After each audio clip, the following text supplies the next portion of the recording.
after winning the Super Bowl, you lose people, and the Eagles lost some real talent, especially on defense.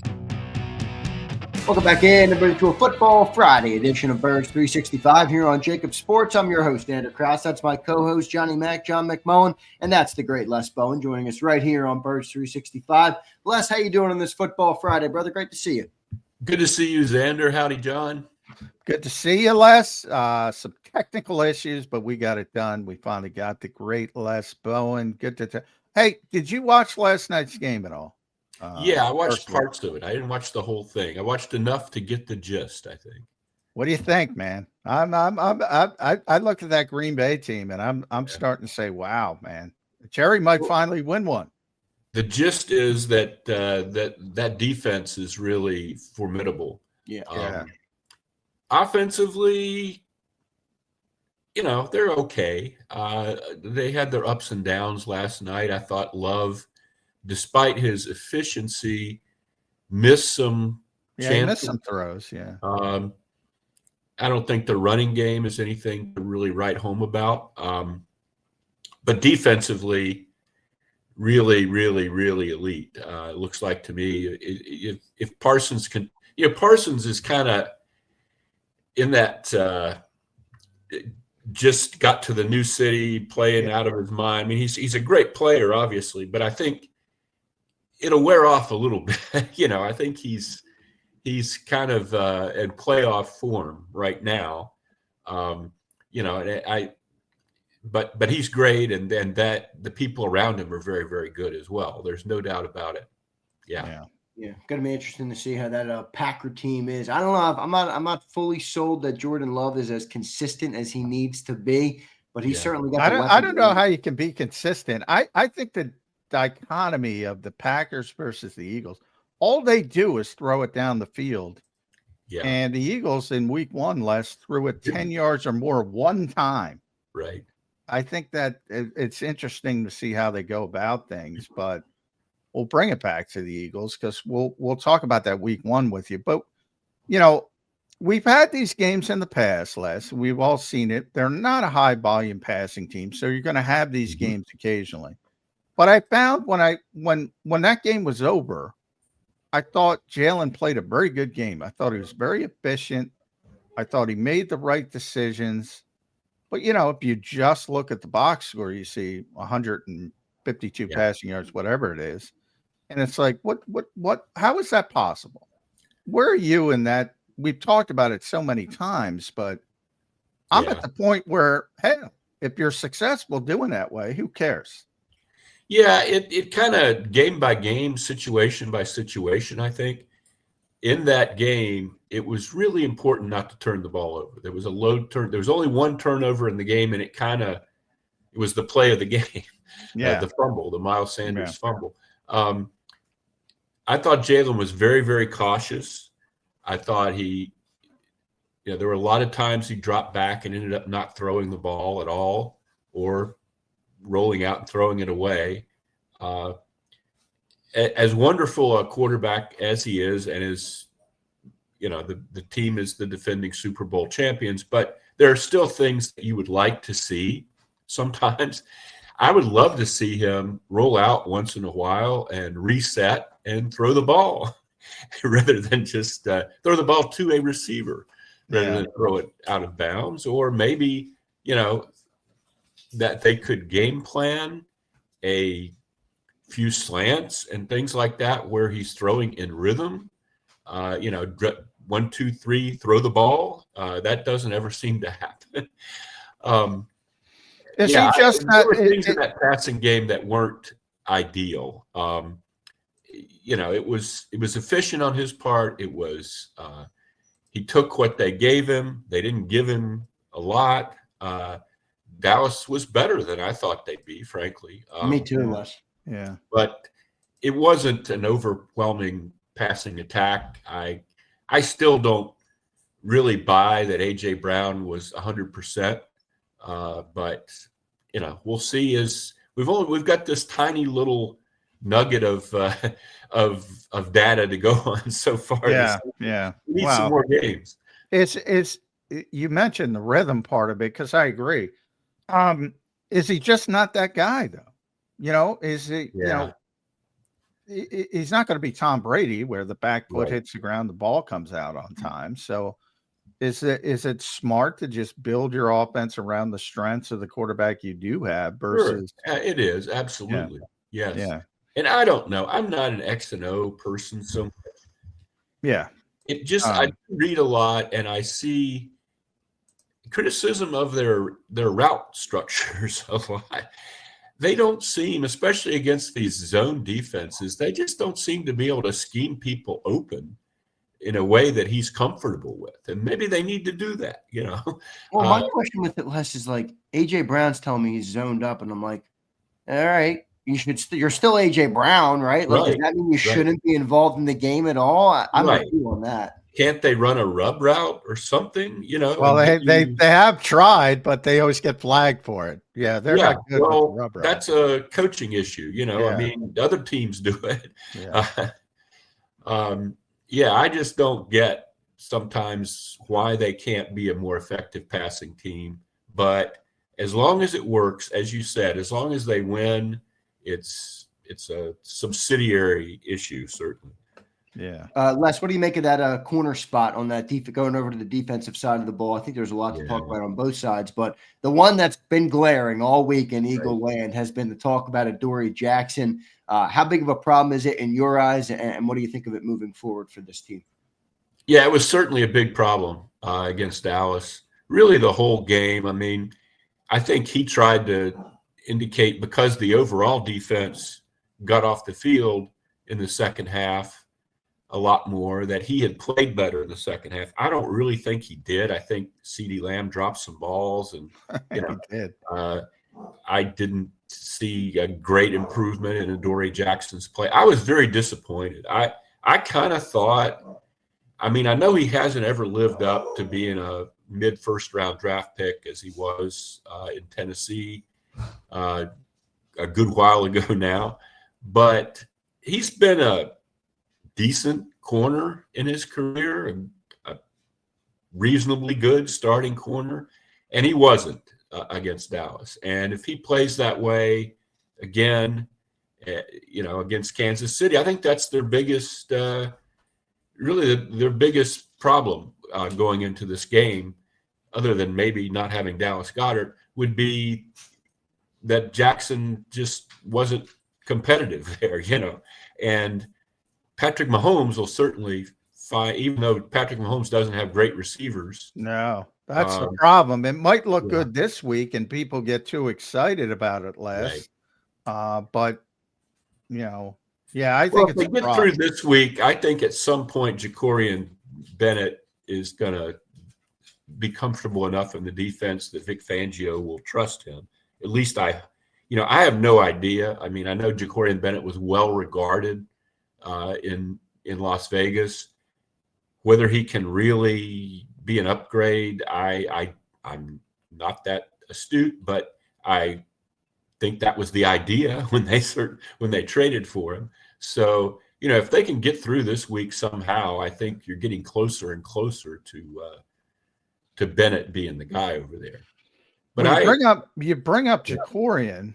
That was the start of what has been an incredible churn of the back end of this roster. Not even back end when you talk about both. You talk about Ja'Cory. So Darius Smith is here this week. Yes. Tank Bigsby. I think we're at 6 or 7 trades in August. What do you make of that? That's really interesting. And to me, it speaks to, after winning the Super Bowl, you lose people. And the Eagles lost some real talent, especially on defense. They weren't able to adequately compensate for that in free agency in the draft. And I think there's sort of an opportunity at the start of the season when roles are being defined on other teams and guys are getting cut. And with Zadarius Smith, it's a simple matter of once you got past the first week, his salary is guaranteed. So they might have intended to sign Zadarius Smith for the last 2 months, for all we know. Well, he's definitely there the week prior. Yeah. It was Yeah. in the works. So Yeah. yeah. But I think it's a good thing. I think they needed to do this. They had the most incredible roster in the history of the franchise last season. I just say that. I mean, I don't think anybody is going to say, what are you talking about when I say that? And they weren't able to keep it all together. And the other thread on that cornerback thing we were talking about was Darius Slay and Isaiah Rodgers. They let Yeah. And the Isaiah Rodgers thing, I know you're not supposed to, anymore. It's any questioning of Howie Roseman is strictly forbidden, but it is an indictable offense now, Les. Yeah, but Isaiah Rodgers, not that expensive, better than Adoree Jackson. I don't know. I clearly they expected Keely Ringo. Yeah, that's the thing. They thought Keely Ringo, which I don't. Everything in this league, Les, is about evaluation at the end of the day. Yeah. Yeah. And they thought Isaiah Rodgers, because he has some size deficiencies and he'll get his opportunity. He's a starter in Minnesota, to prove them wrong. But they thought he's better suited to be a third corner, a backup corner. Mm-hmm. And you don't pay backup corners what he got. So I get the mentality. True. Yeah. But Keely Ringo didn't win the job, and all of a sudden you got the comp. He is better than Adoree Jackson, but that wasn't the plan. The plan was Keely Ringo. Yeah. And Keely Ringo kind of, the bed. So, and it's remarkable that it's not like, okay, he wasn't quite ready, but he's working and they're going to, he's going to be okay and they're going to get him out there. He's just out of it. As far as I can tell, he has no role whatsoever, and it's, yeah. Well, he's one of their better special teams players, which, that's what, yeah. But in terms of the defense, he seems completely out of the defensive picture, which is, that's a disappointment. No doubt about it. That's interesting though. You bring up Keely. So I like to talk about special teams more than most people. People probably roll their eyes, but one of the things I love, I don't know how much football you watched in week one, Les, is the kickoff is back, man. 75% return rate. I think it's going to change the game. I think it's more exciting. I think it's very impactful from both avenues. You need a good kick returner, plus you need good kickoff coverage, or you're going to lose some games. Did you like it? What did you think about that? I think that's a rule change that's working. Yeah, I like the result. I don't like to watch it. To me, it still looks like, after 60 some years of watching normal kickoffs, I wasn't adjusted yet to the changes they made a few years ago. To me, having guys all over the place, it looks like an ant farm or something, but I'm with you. I'd rather have the traditional kickoff, but at least it's back in the game. That's how I kind of look at it. But I might just kick it to the end zone and take the 35 if I were in charge of kicking off. I don't know. It just seems like there's always a chance of busting one now, and but even at the 35. You're not that far away from a field goal. Oh, that's a lot of field goal position. End of game situations. If you're, if you're up by a field goal and you're kicking off, boy, man, that's a tough to give up the 35 because you're like 2 plays away from field goal range. And that's another thing. These kickers, like a 50-yard kick now is like a 35-yard kick 10 years ago. It's unbelievable. The kickers. Yeah, it really is, and certainly Jake Elliott. That was one of the big positives of the opener. Seeing him bang that 58-yarder really settled. Could have been good from at least 65, maybe 70. He really hit that thing. So that's a positive. Now Dallas got it. You brought him up a little bit earlier because we were having this discussion. Look, he's injury prone. I mean, that's is what he is. Part of it is he's a very physical player. But this sprained knee, what are you going to do about it? It's not supposed to be long-term. My understanding, he should be back for the Rams game, but they've been through this before. And for whatever reason, they get no production from the tight end position when Dallas is not on the field. How big of a concern is that? Can catch a few passes, but what they don't get is the help in the run game, and he's so important to that. That really affects their run game, and that's going to be everybody's focus anyway this year. That's a problem for them. It really is. That run game focus. Now, here's the thing I've heard a lot. I'm sure you've heard it. Because the one thing Kansas City did in the Super Bowl, Les, was stop Saquon Barkley. Yes. And everybody has jumped to this conclusion that, well, everybody's going to copy that. And I think to myself, that didn't work out too well. Didn't work at all. A 40 burger. You're right. Yeah. Why would everyone copy that? I don't get that sentiment, other than if your only goal is to stop Saquon Barkley. Presumably the goal is to win a football game. Well, there's Super Bowl Jalen Hurts, and then there's the Jalen Hurts we saw in week 1. Well, that's I think that's the simplest answer. He doesn't want to throw the ball downfield a lot. I don't think against zone coverages.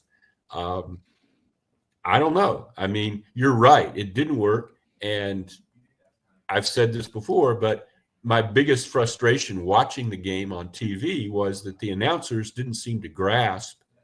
They kept talking about the fact that the Chiefs were really stopping Saquon Barkley, and the score just kept mounting higher. I know. It's 40-6. To understand the implications. It's 40-6, but they're bottling up Saquon Barkley. Stopping Saquon Barkley narrative. They just thought that was the coolest thing in the world, that the Chiefs were stopping Saquon Barkley. But I think if you do stop Saquon Barkley, you make the Eagles do things that they are not as comfortable doing. They should be pretty comfortable doing them, and they can be, as I showed in the Super Bowl. But I don't think in a normal weekly game they really want to be a passing team, and that's what you turn them into, And also the defense in that game played a huge role with touchdowns and field position and. Oh my God! I mean. Yeah, I talk about it all the time. That front four should have been the MVP of the show. Obviously, you can't give it to a group, but the Eagles' defensive front to me was the MVP of that Super Bowl. And obviously, the quarterback's going to win. And Jalen played great. Don't get me wrong. Cooper DeJean. He sure did. He's played great in both Super Bowls. Yeah. Yes. I thought he played better in the one he lost than the one he won. From that standpoint. So you're right. He's played well in both. Where are you with Kansas City? Because I say this all the time, Les. I think that game kind of broke me on Kansas City. I came out of that Super Bowl saying, boy, this looks like a lot of things went their way last year correctly. They won a lot of one-score games. They just didn't match up from a talent perspective. Your point, how good the Eagles' talent was. I saw a declining team, and that's what I see this year. Am I jumping the gun? Did I get too broken from that performance by the Eagles in the Super Bowl? I kind of agree with you. Again, we've only seen one game of 2025, but it was not encouraging from a Kansas City standpoint. 6-point loss to the Chargers. That should have been more than 6 points. Other than Mahomes pulling some rabbits out of his hat, they had very little going on there. I don't think their offensive line is great. I don't think their defense is great. They're missing a really good safety. That was a bulwark of their defense last year. The whole thing sort of starting to look tired to me, and maybe I'm wrong. Maybe they'll rise up and blow the Eagles out. Certainly there's going to be a lot of emotion Sunday from them. But, I'm with you. They look like a fading dynasty. they needed to maybe turn things over a little more than they did. I don't know. I don't know their situation intimately, but Yeah. they don't have great wide receivers. Xavier Worthy now apparently has a shoulder injury that he might be able to get out there on the field Sunday, but I don't think he's going to be able to raise his arm if he does. I know. Right. Boy, I'll give him a lot of credit if you can play in 1 week on a dislocated shoulder. That'd be pretty impressive. But yeah, well, the crazy part is even when they have Rashee Rice and Xavier Worthy, it's not that good. Yeah. But at least it's competent and you have some speed and you can do some different things. But I'm with you. I watched that Chargers game and I'm like, if it wasn't for Mahomes, pulling a rabbit out of his hat, as you said a couple times, that's a blowout game. And when you have to count on off schedule stuff, that's not, it's great to have. Yeah. You see it here with Jalen all the time. It's great to have, but you can't just count on that. Right. And I think the Eagles are going to have a pass rush that's way better than what they had in their opener. And maybe Zadarius Smith will help them with that. But how quick do you think they get to Zadarius Smith as being the guy on third down? Oh, pretty quick, because I don't think it's that. There's some positions where learning a defense is really, a big deal, and you have to spend a lot of time, in the classroom and so forth. I don't think rushing the passer is one of those. Yeah, go get the quarterback. That's pretty much the instruction. Go get the quarterback. Exactly. For that purpose. Now, doing all the stuff that they want their edge guys to do is going to take some time. But if you're talking about third down, go get that guy. No, he can do that right now, I would think, unless if he's in shape and so forth. Yeah, he's in shape. Yeah. Yeah, he looks different than the other guys. I'll say that physically. I think it's going to work out well if he's got anything left in the tank, which I think he does. He had a good pass rushing season last year. Yes, he did. 9 sacks. Yes. And now he gets to play with Jalen Carter. Hopefully, if Jalen could contain himself. So that should be. What did you think of that? I should have asked you that. Jalen Carter business. I thought that was a very elegant solution the NFL came up with to pretend that they'd given him a 1-game suspension. Somebody else mentioned, well, what if he'd actually played a series and then done this? Exactly. Yeah. He got a break because he did it right away. But they set their precedent going forward. They are going to be more harder on this than they used to be, when it's happened before. From the Carter perspective, I don't think he'll do that again. But I think he's a guy that making him the centerpiece of your defense comes with risks. Yeah, I agree, Les. There have been several things from the drag racing death to the shoplifting thing his rookie year to this. Ripped off the guy's helmet. What game was that where he ripped off the guy's helmet? He doesn't seem to be he's not exactly Malcolm Jenkins back there. You're not getting somebody who really thinks things through a lot and who is mature and focused. And this is something I think you're going to have to be aware of. Unless something happens with him internally where he just sort of gets it. We saw him get it on the field, over the last year or so. He became a very much more consistent player in terms of his, pass rushing and so forth. Opponents are going to try to antagonize him, right? Yes, they are. Yes. And offensive linemen, as Les knows, especially covering the Eagles for so long, those are some of the most intelligent guys, the most savvy guys, the veteran guys. They will poke and prod. Yeah. And they're also physical. Sometimes they're crazy. Let's be honest. They will try to antagonize Jalen Carter. Will they not? Because I think that's going to happen. Yeah, they will. And he's got to, he's in a position now where he's put himself in a position where he can't respond to anything. It's going to be interesting to see how that goes. And just overall, as we move toward giving him a ginormous contract and making him the focal point here, what kind of guy is this? What's he going to? What are his next several years going to be like on and off the field? And I guess that's why they pay Big Dom those big bucks. Yeah. Dom's got a lot to do, man.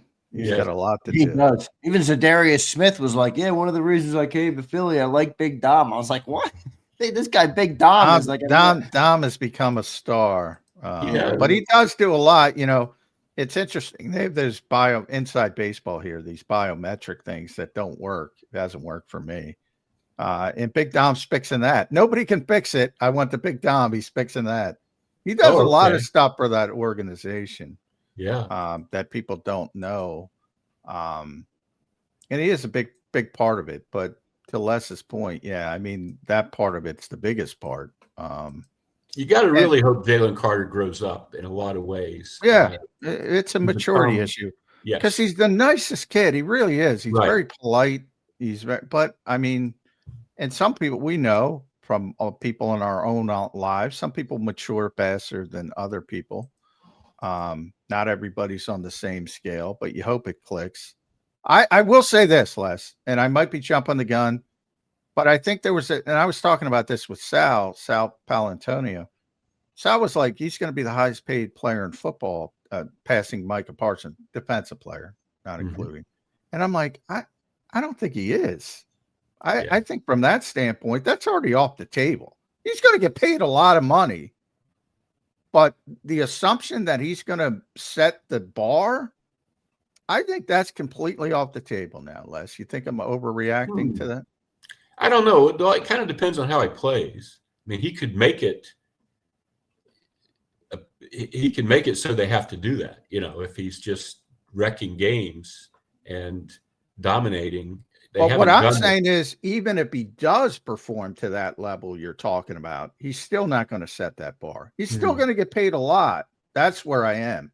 Well, they do have a little bit of leverage in that they didn't pull back any of the guarantees or anything that they could have done over the suspension. And I'm sure they'll use that. Now, couldn't it? I mean, couldn't that be taken as, they're not going to punish him because they believe, they still believe in who he is as a man? Or it could also be, hey, we didn't dock your bonuses now, but we're not going to give you the highest pay. I don't know. I think that could be. I think to Les's point, I don't know if that's what you meant, but I think it's about leverage. I think that gives them leverage. I think that, we did you a favor here, give us a break. I don't know. I don't know how Drew Rosenhaus will react to that. He's been around a long time. He's not one to get, too. He's not going to get hoodwinked, but But I think it impacts him at least a little bit. But we'll see. And to Les's point, that part of it's the bigger part. He's got to play well first to be in that conversation. I think people were jumping the gun there, but make sure you follow Les on the X platform at Les Bowen. Read him at PHLY, doing a good job over there covering this football team. I guess we got to go. Who's winning this football game? Arrowhead home opener. Like, I don't care about the Super Bowl stuff, Les, but the home opener, that's a really tough place to play. Jordan Mailata was talking about it yesterday. He said it feels like you have tinnitus in your ear. There's a ringing. That's how loud it gets. Their sense of urgency for Kansas City's there. They don't want to start 0-2. That's always lots being made about them not having done that in years, and Mahomes never having lost 3 games in a row and so forth. All that's true, and it's worth taking into account. But I don't see how Kansas City is the better team. I just don't. I will take the Eagles until proven wrong, maybe like 28-23, something like that. We're so early, I don't know. But but I don't see a reason to pick the Chiefs other than, oh my God, they're going to Arrowhead and the Chiefs are really mad. That's not something I base a pick on. They're really revenge. I'm with you. I'm the same way. All these things point to Kansas City, and then I get to the rosters and I say I can't pick Kansas City. Right. Exactly. Yeah. Even the thought of 23 points for them sounds crazy. Throwing the It does, I Yeah. don't know. You gotta maybe a Tank Bigsby fumble on the kickoff, and they got to Yeah, show maybe. something weird, Yeah. You never know how the ball could bounce. Les Bowen, we appreciate you joining in today. Make sure you guys follow him at Les Bowen. Read him at PHLY. Les, thank you, brother. We'll talk to you again soon. Thank you, guys. Have a good weekend.